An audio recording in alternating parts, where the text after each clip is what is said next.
Good morning all of you. आज हम 8th chapter start कर रहे हैं, एप्लीकेशन ऑफ इंटीग्रल्स। इसका आज हम लोग इंट्रोडक्शन पार्ट करेंगे, माना जो बेसिक है पहले उसके बारे में समझेंगे, तभी हमारा 8th चैप्टर ईजी हो जाएगा। तो देखो क्या है एप्लीकेशन ऑफ इंटीग्रल्स में, हमने प्रीवियस चैप्टर में 7th चैप्टर में पढ़ा था definite integrals,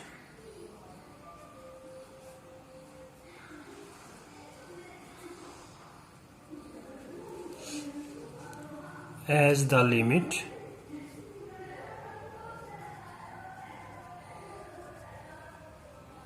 of a sum।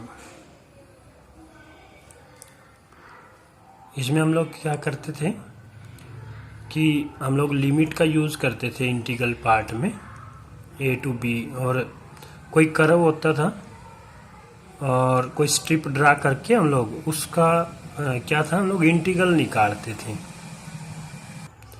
तो definite integral as the limit of a sum is nothing but the area bounded by the curve.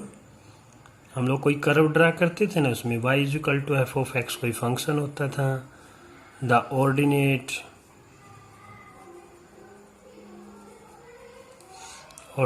होते थे आपके x is equal to A, माना जो लिमिट होती थी ना x is equal to A, x is equal to B and x axis. इससे bounded जो माना एरिया होता था वही definite integral limit as a sum होता था। तो इसका मतलब क्या हुआ, वही जो क्या है area bounded bye these curves है। मतलब एक तो कर्व ये ग्राफ जो मतलब हमारा फंक्शन होगा इसका होगा, एक एक्स ऑर्डिनेट होगा, एक X is equal to A, X is equal to B and X axis. माना हम लोग उसमें क्या करते थे कि जैसे मान लीजिए हमारे पास कोई सिंपल कर्व है इस टाइप से, ये मान लो हमारे पास कोई कर्व गिवन है y is equal to F of X का, और इसका एक coordinate x is equal to A और x is equal to B.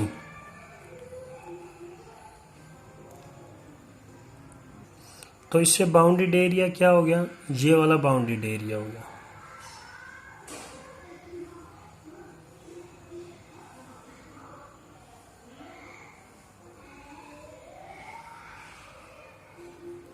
अब हमें इसका एरिया निकालना है, तो देखो इसका एरिया निकालने के लिए हम लोग क्या करते थे, उसमें एक स्ट्रिप ड्रा कर लेते थे, कोई आर्बिट्री स्ट्रिप ड्रा कर लेते हैं, माना कहीं भी हो सकती है, एक्सट्रीम लेफ्ट और एक्सट्रीम राइट में कहीं भी हो सकती है, या कहीं भी मिडिल हो सकती है कहीं भी।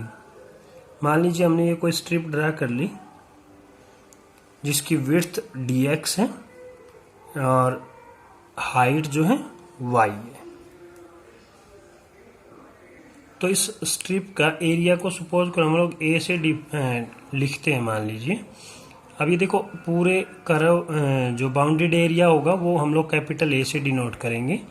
ये एक स्ट्रिप है, माना एलिमेंट्री एरिया है ये, मतलब तो इसका एरिया को हम लोग डी ए से रिप्रेजेंट करेंगे। तो इसका एरिया क्या, ये एक रेक्टेंगल बन जाती है एक स्ट्रिप जिसकी लेंथ y होगी है और विड्थ ब्रेड्थ जो है dx होगी। तो इसका एरिया कैसे आएगा, y इंटू में dx, इस टाइप से हम लोग लिखेंगे। और ये क्या एरिया क्या कहलाएगा, एलिमेंट्री एरिया कहलाएगा। इसी प्रकार से अगर हमें पूरे कर्व का निकालना है, पूरे बाउंडेड एरिया को निकालना है अगर हमें फाइंड आउट, तो उसमें हम लोग क्या करेंगे, इसमें जितनी भी स्ट्रिप बनेगी उन सब के एरियाज को ऐड करते जाएंगे, ठीक है ना। तो माना कोई कर्व जैसे ये लिखा ना y is equal to F of X और ordinate x is equal to X is equal to B, और x एक्सिस के बीच में अगर हमें किसी कर्व का बाउंडेड एरिया निकालना है तो हम लोग क्या करेंगे, ऐसे स्ट्रिप बनाएंगे और हर स्ट्रिप के एरिया को ऐड कर देंगे। लेकिन ये प्रोसीजर तो लेंथी हो जाएगा, इसीलिए हम लोग लिमिट एज ए सम का यूज़ करते थे। तो लेकिन ये तो एक एलिमेंट्री स्ट्रिप ली हमने, लेकिन अब हमारा एरिया बाउंडेड कहाँ से, ए टू बी तक उसकी लिमिट रही होगी। तो उसको हम लोग क्या करेंगे, उसको सिंबॉलिकली हम लोग कैसे लिखेंगे कि उसका एरिया जो ए होगा, इंटीग्रल उस पर लिमिट अप्लाई कर लेंगे ए टू बी, ये एलिमेंट्री स्ट्रिप का एरिया डी है। अब उस पर लिमिट, अब ये क्या होगा, ये तो कोई एलिमेंट्री स्ट्रिप का था, अब हमने लिमिट अप्लाई कर दी ए टू बी, माना ए और बी के बीच में जितनी स्ट्रिप आई, इंटीग्रल का मतलब क्या, उनका सुमेशन हो जाएगा, माना उन सब का एडिशन हो जाएगा। और integral A to B D A के प्लेस पे वाई डी एक्स हो जाएगा, और इज इक्वल टू, और वाई क्या फंक्शन है, F of X, F of X X का कोई फंक्शन है, माना इस टाइप से लिख लिया हमने।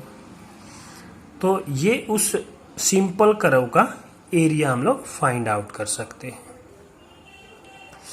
लेकिन ये तो देखो अब जो है, अब ये तो क्या है, इस फंक्शन का एफ ऑफ एक्स का, Y equal to F of X का ये कर्व है। अगर आपके पास कर्व इस टाइप से आ जाए, लिख लेते हैं the area A of the region bounded by the curve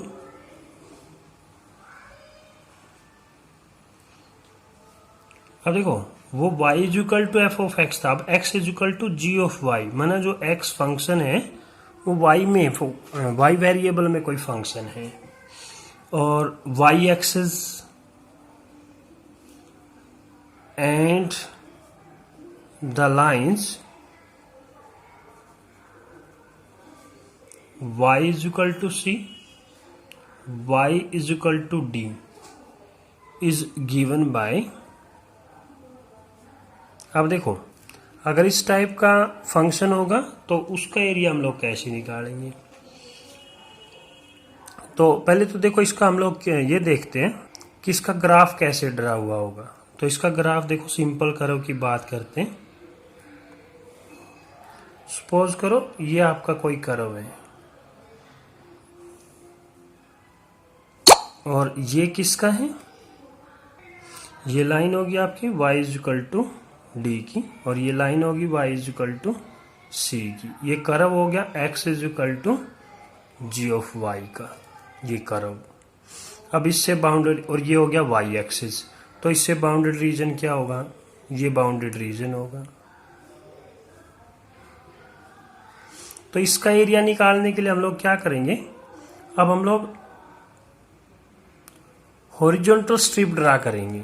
इसमें हमने वर्टिकल स्ट्रिप ड्रा की थी ऐसे, अब इसमें हम लोग हॉरिजॉन्टल स्ट्रिप ड्रा कर रहे हैं, और इसकी लेंथ, अब जो इसकी विड्थ है वो क्या लेंगे हम लोग, डी वाई। अब इसकी लेंथ क्या होगी, इसकी लेंथ कह लो, हाइट कह लो, वो एक्स होगी। अब तो इसका एरिया जो है ए, वो हम लोग कैसे फाइंड आउट करेंगे, फिर इंटीग्रल ए टू बी, ये सॉरी अब क्या हो गया, सी टू डी हो जाएगा।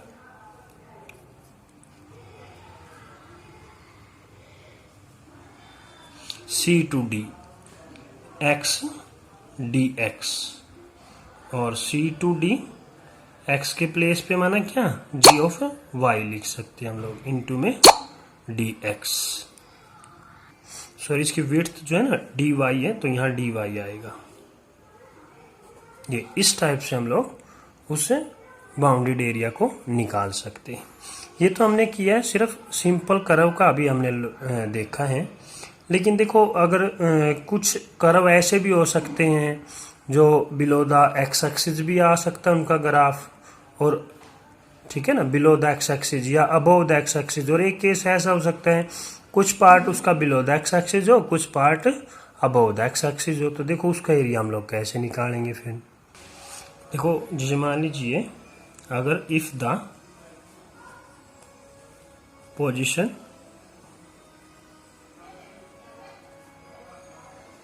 of the curve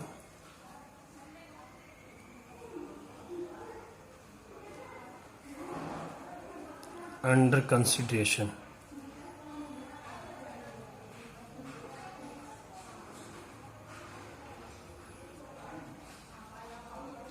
is below the x-axis, then माना क्या होगा, एफ ऑफ एक्स क्या होगा, लेस देन 0 हो जाए। माना इसका लेस देन का मतलब क्या, नेगेटिव। माना ग्राफ क्या है, बिलो द एक्स एक्सिस है। From X is equal to A to X is equal to B, माना इसके बीच का curve, X is equal to A और X is equal to B का। देखो जैसे मान लीजिए हम लोग इसका ग्राफ ड्रा करें तो कुछ इस टाइप से हो सकता है।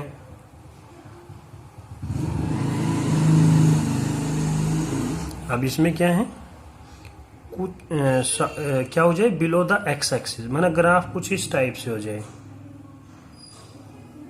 ऐसे।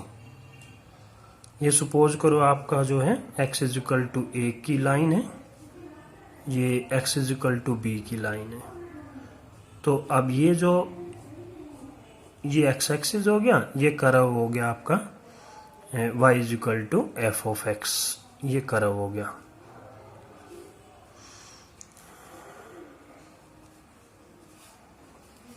तो इसका एरिया क्या होगा, फिर इसका एरिया क्या आएगा, नेगेटिव आएगा, नेगेटिव आंसर में।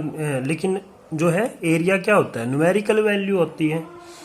तो जो हम लोग इसका एरिया निकालेंगे उसकी हम लोग एब्सोल्यूट वैल्यू निकालेंगे फिर, ठीक है ना। जैसे मान लीजिए इसका जो एरिया होगा, जैसे इंटीग्रल ए टू बी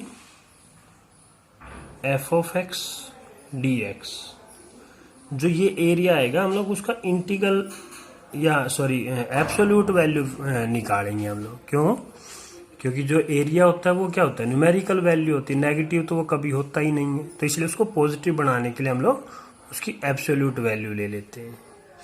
ये तो केस था कि जब graph below the X axis है। एक कंडीशन ऐसी भी हो सकती है, कुछ पोर्शन उसका बिलो द एक्स एक्सिस और कुछ portion above the X axis हो। जैसे मान लीजिए हम लोग ग्राफ ड्रा करें, कुछ इस टाइप का आ जाए।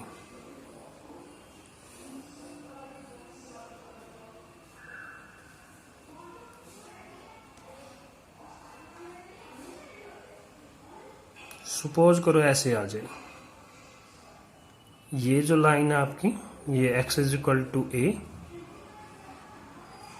और सपोज करो ये आ गया आपकी जो लाइन है x is equal to B की आ जाएगी। तो इनसे बाउंडेड रीजन कौन सा होगा, ये हो जाएगा ये और ये, x is equal to A और x is equal to B. तो अब देखो ये बिलो द एक्स एक्सिस हो या अबव द एक्स एक्सिस हो। सपोज करो ये एरिया आपका A1 है और ये एरिया आपका A2 है। तो इस तरह के एरिया को हम लोग किस टाइप से निकालेंगे कि जो मान लीजिए टोटल एरिया A था, जो A1 जो एरिया होगा वो नेगेटिव होगा तो इसकी एब्सोल्यूट वैल्यू ले लेंगे, ये एज इट इज ले लेंगे। तो इस टाइप से इस तरह के कर्व का हम लोग एरिया निकाल लेंगे। माना जो बिलो द एक्स एक्सिस आएगा उसको पॉजिटिव, माना एब्सोल्यूट वैल्यू लेंगे। नहीं तो जैसे मान लो जब ये सिमेट्रिक हो जाए, माना जितना एरिया इसका है उतना एरिया ये हो जाए, तो एक नेगेटिव एक पॉजिटिव तो 0 हो जाएगा एरिया, तो ठीक है ना। और लेकिन ये कुछ ना कुछ एरिया तो है ना, 0 तो हो ही नहीं सकता। तो इसलिए हम लोग क्या करते हैं, उसकी एब्सोल्यूट वैल्यू ले लेते हैं। अब देखो हम लोग कुछ स्टैंडर्ड फॉर्म के ग्राफ भी ड्रा करेंगे। स्टैंडर्ड फॉर्म जैसे मान लीजिए फर्स्ट हम लोग बात करते हैं, ये हमने सिंपल कर्व के बारे में अभी तक पढ़ा है। अब जैसे मान लीजिए दूसरा है पाराबोलाज ले लेते हैं। पाराबोलाज आपको पता है 4 टाइप के पाराबोलाज होते हैं, 4 टाइप होती है। तो फर्स्ट टाइप जो है मान लीजिए आपके पास ये इस टाइप का होगा, Y square is equal to 4ax। इनकी स्टैंडर्ड फॉर्म थी पाराबोलाज की, फर्स्ट टाइप का पाराबोला है।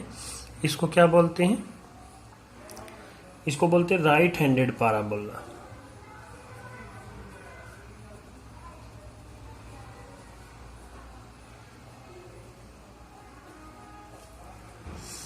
इसका अगर हमें ग्राफ ड्रा करना हो तो कुछ इस टाइप से होता है।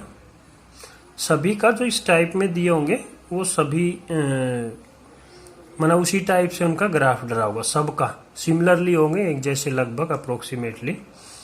तो जो क्वाड्रेटिक इक्वेशन होती है वो एक टाइप का पाराबोलाज ही होती है। तो देखो जैसे मान लीजिए ये आपका एक्स एक्सिस, ये वाई एक्सिस, ये ओरिजिन हो गया। तो राइट तरफ ड्रा होते हैं, तो इसलिए इसको राइट हैंडेड पाराबोला बोलते हैं। इसका वर्टेक्स क्या है, 0 0 होते हैं वर्टेक्स इसकी। तो जो ये है, ये y² = 4ax का कर्व होता है ये। दूसरी बात इसमें जो ध्यान देने की बातें होती है कि जो राइट हैंडेड पाराबोला है वो सिमेट्रिक होता है, symmetric about x axis. Symmetric का मतलब क्या है कि मान लीजिए हमें कोई एक लाइन और इसके बीच में और एक लाइन के बीच में, मान लीजिए कोई एक लाइन है, तो जितना एरिया उसका ऊपर की तरफ होगा उतना ही एरिया नीचे की तरफ होगा। हम लोग क्या करेंगे, एक तरफ के पोर्शन का एरिया निकालेंगे और उसको डबल कर देंगे, तो वो पूरे उन कर्व्स के बीच का एरिया आ जाएगा। ठीक है ना, ताकि हमें कैलकुलेशन डबल ना करनी पड़े, एक ही करनी पड़े। तो इसलिए इन बातों का भी ध्यान रखना कि किसके सिमेट्रिक है, अबाउट एक्स एक्सिस। पता कैसे लगता है ये एक्स एक्सिस के सिमेट्री का, वाई का स्क्वायर है, जिसका स्क्वायर हो उसके अपोजिट एक्सिस का के सिमेट्रिक मिलेगा। वो वाई का स्क्वायर है तो एक्स एक्सिस के सिमेट्रिक मिलेगा। अब सेकंड टाइप का देखते हैं। तो ये था राइट हैंडेड। तो सेकंड टाइप माने ये इस टाइप का, y² = -4ax। ये राइट हैंडेड पाराबोला था, इसके आगे माइनस लग गया तो ये लेफ्ट हैंडेड पाराबोला होगा, लेफ्ट हैंडेड पाराबोला। इसका ग्राफ देखो लेफ्ट से ही पता चल रहा है, जो राइट में था अब ये लेफ्ट में शिफ्ट हो जाएगा। तो इस टाइप से ये इस टाइप से होगा, फिर ये वाई एक्सिस, ये एक्स एक्सिस, ये ओरिजिन हो जाएगा, ये इस टाइप से। तो ये इसका कर्व हो जाएगा। और जो ये है ये सिमेट्रिक है, ये भी एक्स एक्सिस के सिमेट्रिक ही होगा, क्योंकि वाई का स्क्वायर है ना, सिमेट्रिक उसी के ही होगा, सिमेट्रिक अबाउट एक्स एक्सिस। क्योंकि हमें इनके कर्व ही ड्रा नहीं करने पड़ेंगे आएंगे, तो फिर हम लोग इनको एक्सरसाइज को नहीं कर पाएंगे। पहले तो हमें इनके कर्व ड्रा करने आने चाहिए, तो इसलिए बेसिक पार्ट जो है बहुत इम्पोर्टेंट है। उसके बाद थर्ड टाइप का जो है, अब देखो y² चल रहा था अब तक हमारे पास, अब x² = 4ay। अब देखो पॉजिटिव है तो अपवर्ड पाराबोला बोलेंगे इसको, अपवर्ड।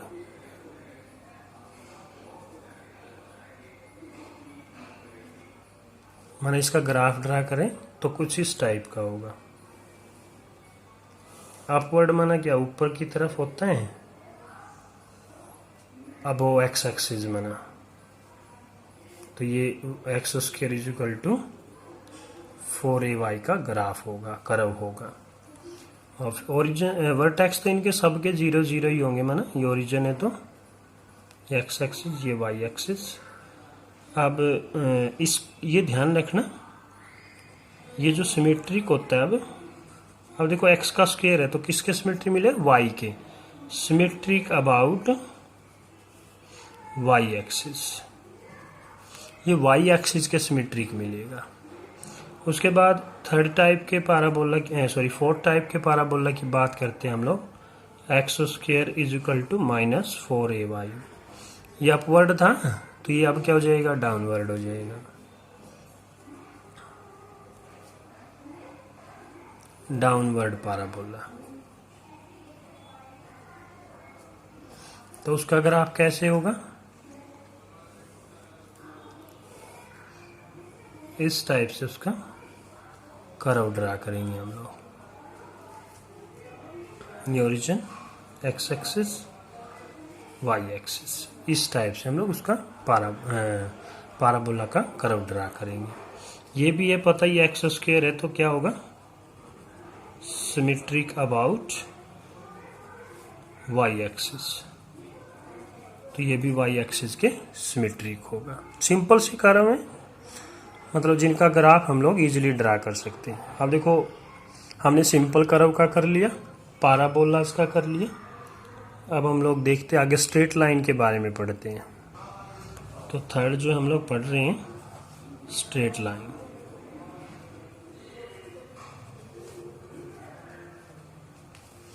जैसे सपोज करो एक इक्वेशन है आपकी जो स्ट्रेट लाइन की फर्स्ट पार्ट में माना x बाई ए प्लस में y by B is equal to 1 है। तो इसका जो ग्राफ है देखो बहुत सिंपल से है। क्या करेंगे हम लोग, ये x एक्सिस और y एक्सिस ड्रा किया हमने। जो x के डिनोमिनेटर में है वो x एक्सिस का कोऑर्डिनेट x होगा, माना y 0 होता है उस पे। माना सपोज करो अगर ये आपका x ये a हो गया, ये जो विड्थ है a, तो इसके कोऑर्डिनेट क्या होंगे a और 0। और ये जो b है मान लीजिए y एक्सिस पे इसके जो कोऑर्डिनेट है 0 और b होंगे। इन दोनों को ज्वाइन कर देंगे हम लोग। इस टाइप की स्ट्रेट लाइन की हम लोग कर्व ड्रा या उसकी स्ट्रेट लाइन को ड्रा कर सकते हैं। सिंपल सा है, जैसे मान लीजिए आपके पास इस टाइप से है 4x प्लस में 6y इज इक्वल टू 12 है। हमें इस टाइप का बनाना 1 चाहिए, तो इसको 12 से डिवाइड कर लो। 12 से डिवाइड करेंगे तो देखो ये क्या आएगा x बाई 3, 4 3 जा और ये 6 2 जा, और ये क्या होगा y by 2 is equal to 1। देखो ये इस टाइप की बन जाती है। वैसे तो आप लोग टेबल ड्रा करके मतलब बना सकते हैं, लेकिन टाइम कंज्यूमिंग प्रोसेस होगा। हम लोग डायरेक्ट इनके ग्राफ हम लोग सीख रहे हैं। तो देखो इसका अगर हमने ग्राफ ड्रा करना पड़ जाए, अब जैसे इसका ग्राफ क्या होगा, यहाँ तो हो जाएगा 3 और 0, यहाँ हो जाएगा 0 और 2, बस उसको ज्वाइन करना है आपने बस, तो उसका ग्राफ ड्रा हो जाएगा उसका। अब सेकंड टाइप मान लीजिए इस टाइप का है, y equal to slope intercept form बोलते हैं इसको बोलते हैं इंटरसेप्ट फॉर्म, ओनली इंटरसेप्ट। इसको बोलते हैं स्लोप इंटरसेप्ट फॉर्म। ये y इंटरसेप्ट होता है जो c होता है। तो इसका ग्राफ देखो कुछ इस टाइप से होगा।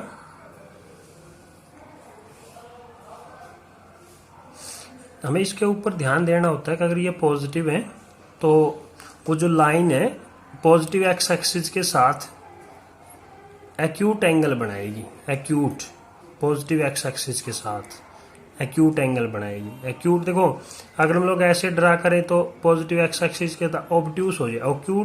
एक्यूट एंगल ड्रा करेगी तो मीन्स इस टाइप से होगा। ये आपका स्लोप हो जाएगा और ये जो है y इंटरसेप्ट हो जाएगा। ये माना इस पॉइंट के कोऑर्डिनेट क्या होंगे 0 और c हो जाएंगे। अब हम थर्ड टाइप की बात करते हैं। थर्ड टाइप में देखो y इज इक्वल टू, अगर ये स्लोप नेगेटिव हो जाए तो माइनस mx प्लस में c। अब स्लोप नेगेटिव हो गया तो इसका मतलब जो लाइन है स्ट्रेट लाइन है वो पॉजिटिव x एक्सिस के साथ ऑब्ट्यूस एंगल सबटेंड करेगी। माना वो इस टाइप से होगा। फिर इंटरसेप्ट तो सेम है, माना वो आएगी तो यहीं से ही, लेकिन अब क्या होगी इसकी डायरेक्शन ऐसे हो जाएगी। माना ये जो है बाई इंटरसेप्ट होगा और इसके जो कोऑर्डिनेट है वो 0 3 होंगे इस पॉइंट के। माना और अब देखो इसने जो एंगल बनाया वो अब क्या बनाया ऑब्ट्यूस एंगल बनाया, इसीलिए स्लोप क्या होगा नेगेटिव होगा। मतलब जो टेंजेंट थीटा लेते हैं, टेंजेंट थीटा अगर ऑब्ट्यूस एंगल है तो वो नेगेटिव हो जाता है सेकंड क्वाड्रेंट में, और फर्स्ट में वो माना एक्यूट एंगल हो तो पॉजिटिव होता है, इसीलिए इसका फर्क पड़ता है। और अगर हम बात करें फोर्थ टाइप की y is equal to mx, माना y इंटरसेप्ट ना हो। अब देखो y is equal to x आपने फंक्शन पढ़ा था आइडेंटिटी फंक्शन। आइडेंटिटी फंक्शन क्या होता है, माना जो x की वैल्यू रखो वही y की वैल्यू आती है। इसमें सेम लगभग ऐसा होता है, माना वो क्या होती है ओरिजिन से पास होती है। तो इसकी इक्वेशन भी, इसका ग्राफ भी कुछ इसी तरह से ड्रा होगा। माना अब स्लोप तो पॉजिटिव है, स्लोप पॉजिटिव है तो माना डायरेक्शन तो ऐसे ही रहनी है, लेकिन ये सेंटर से पास हो जाएगी। अभी ऐसे सेंटर से पास हो जाएगी।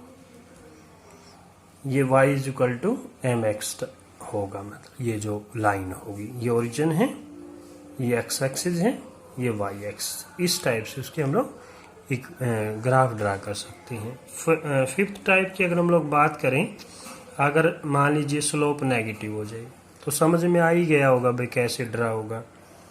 तो वो कुछ इस टाइप से, ये एक्स एक्सिस, ये वाई एक्सिस, ये ओरिजिन। तो ओरिजिन से पास हो गया। अब ऑब्ट्यूस देखो, ये एक्यूट था ना, इसलिए पॉजिटिव था। अब ऑब्ट्यूस होगा तो माना ऐसे सेंटर से पास होगी, वो इस सेंटर से पास है। और इसने देखो अब पॉजिटिव एक्स एक्सिस के साथ क्या है, ऑब्ट्यूस एंगल सब्टेंड कर दिया। तो इसीलिए ये y equal to minus X X की लाइन होगी, मतलब ठीक है ना। इस तरह से इसका ग्राफ ड्रा करेंगे। फिर हम लोग बात करते हैं, देखो अब इलिप्स की बात करेंगे।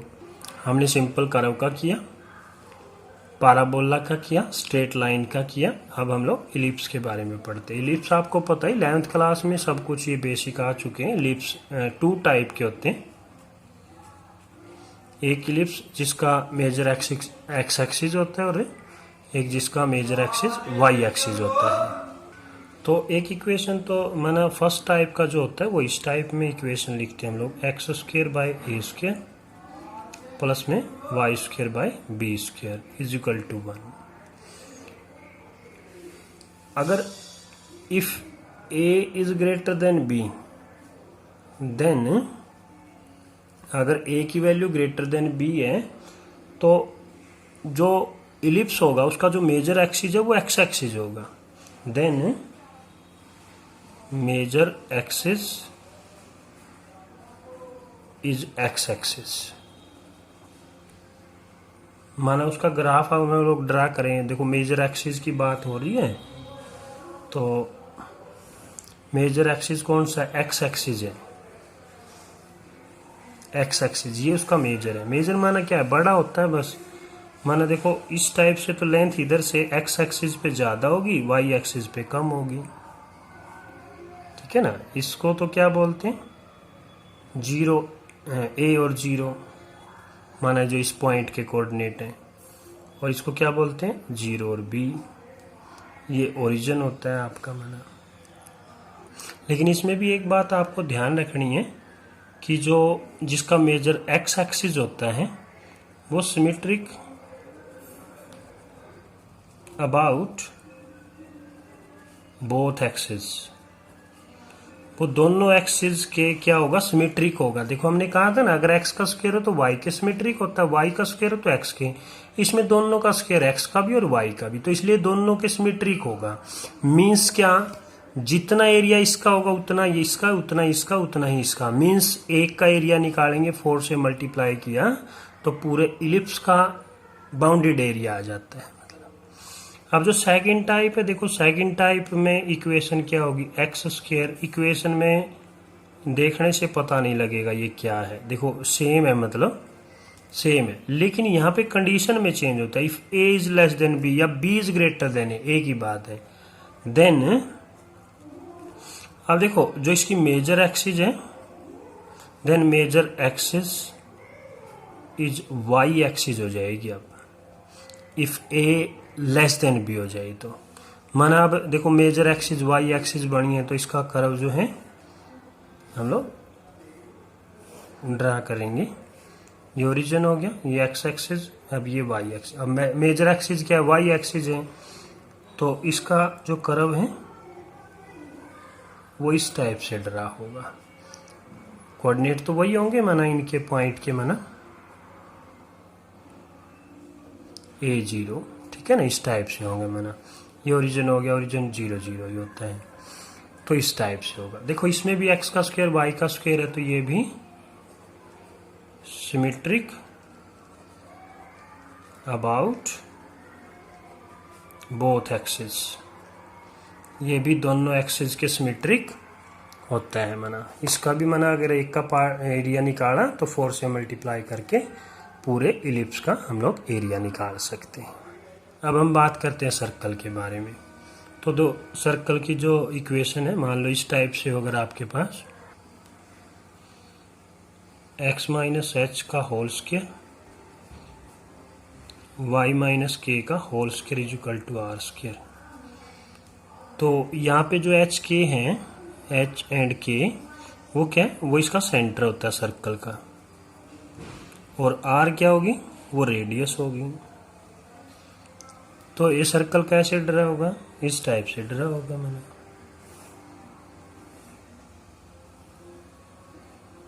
इसका सेंटर एच एंड के और जो इसकी रेडियस है वो आर है। कुछ स्पेशल केसेस हैं, हम लोग उनका भी थोड़ा सा उनके बारे में भी थोड़ा सा डिस्कस करेंगे। अब देखो, सपोज करो अगर आपके पास ये फर्स्ट टाइप थी, मान लो सपोज करो ये फर्स्ट टाइप थी, अगर सेकंड टाइप हो जाए, माना सेकंड टाइप मीन्स अगर उसका जो सेंटर है वो 0 0 हो जाए, मीन्स माना ऐसा x² plus Y square is equal to R square, अगर कुछ इस टाइप से हो जाए तो अब इसका सेंटर क्या हो गया, 0 0 हो गया अब सेंटर। तो इसका मतलब उसका सेंटर अगर 0 0 हो गया तो उसका ग्राफ हम लोग इस टाइप से ड्रा करेंगे। फिर अब सेंटर तो उसका क्या हो गया, ओरिजिन हो गया, माना 0 0। अब ये सेंटर है उसका। अब रेडियस क्या हो गई, ये आर रेडियस होगी इसकी, तो इसके कोऑर्डिनेट क्या मिलेंगे, आर एंड 0। ये क्या मिलेगा, 0 एंड आर, क्योंकि रेडियस तो इक्वल होगी ना। और दूसरी बात, सर्कल जो है, अब अगर इस टाइप का जिसका ओरिजिन ही सेंटर है तो ये बोथ एक्सिस के सिमेट्रिक होगा, सिमेट्रिक अबाउट बोथ एक्सिस के सिमेट्रिक होगा ये।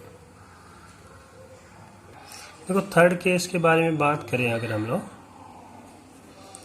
सपोज कर अगर उसका ओरिजिन जो है, जो सेंटर जो है ओरिजिन ना होके, माना एक 0 हो जाए एक नॉन 0 हो जाए, मीना कुछ इस टाइप से हो जाए। अब इसका ग्राफ देखो हम लोग कैसे ड्रा करेंगे। अब ये डिपेंड करता है एच और आर की वैल्यू पे, भाई अगर ये इक्वल है या इक्वल नहीं है ना, ग्रेटर देन है लेस देन है, उस टाइप से। लेकिन इससे हमें ये तो पता चल गया कि सेंटर जो है उसका वो एक्स एक्सिस पे है।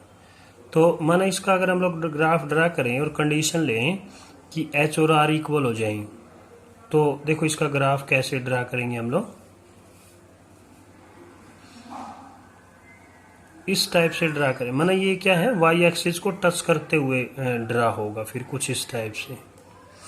लेकिन ये कंडीशन क्या है कि जब एच आर के इक्वल होगा,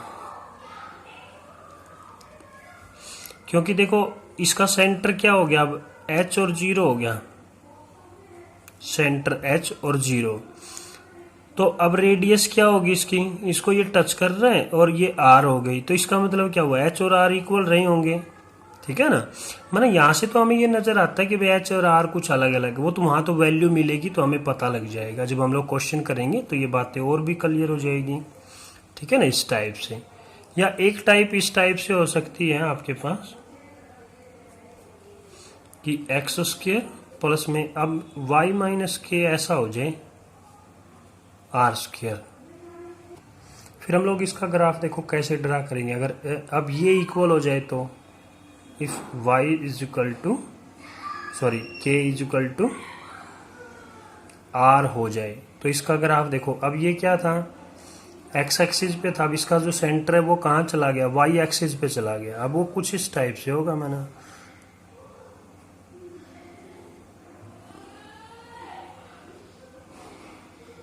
अब इसका सेंटर क्या हो गया, 0, k, और इसकी रेडियस क्या होगी r, जब k और r इक्वल होंगे, कुछ इस टाइप से होगा। लेकिन ये तो हमने दोनों केसेस में बात की जब कि h इक्वल r है या k is equal to r। अगर ये नॉन इक्वल हो, माना इक्वल ना हो, तो देखो इस केस में तो हम लोग कैसे ड्रा करेंगे, अगर ये इक्वल ना हो, ग्रेटर देन हो लेस देन हो, माना तो इस टाइप से उसका हम लोग ग्राफ ड्रा करेंगे। माना क्योंकि अब सेंटर तो हमें पता है वही रहना इसका, है ना, सेंटर तो चेंज नहीं होगा ना, ऐसा h और 0 होगा।